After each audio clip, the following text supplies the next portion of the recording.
I often say that, in fact, I coined the term the Emmett Till generation. I say that there was no more exciting time to have been born at the time and the place and to the parents that young movement people were born to. It was through an accident of history that we were that post-war generation in the South at the time who had the parents who taught us stand up for yourself, that all of that thing, I mean, you're talking about synchronicity and serendipity, all those things fell into place for a small group of young people, and that was our generation.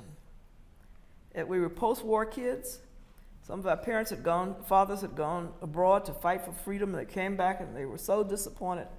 We were that, of the era in the North, the suburbanization of America, you know, where the white kids' fathers were getting the jobs and they had the economics to the expansion and the material goods, and we saw that we weren't getting those.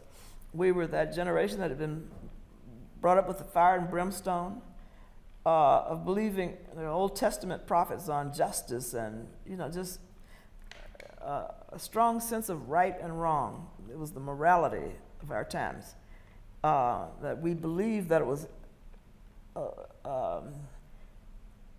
according to the Bible, it was wrong to segregate people and to treat one group of people better than the other. We grew up with the liturgy of the church, Baptist church that we translated to the civil rights movement with the songs and the preaching and the testifying, all that took place in those mass meetings. All of these were factors, and we were of that generation where most important of all was that all of us were imbued with this sense by our parents and aunts and uncles and our neighbors who said that you are the generation that will do better, and your generation will change things. I remember so clearly Uncle Archie, who was in World War I, went to France, and he always told us, your generation is going to change things.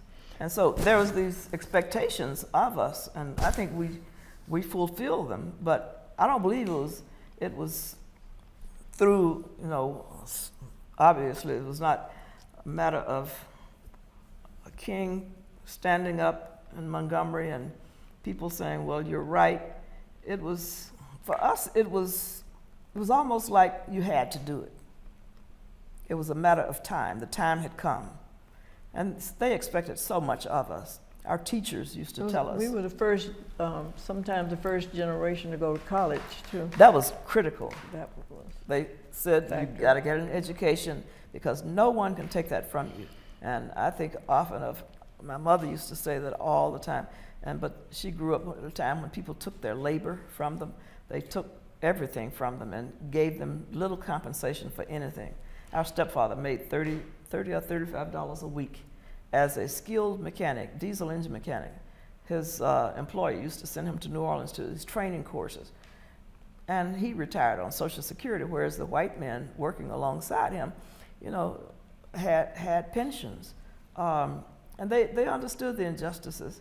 And while they may have felt they couldn't do anything about it, there was this spirit of rising expectations that we would do it.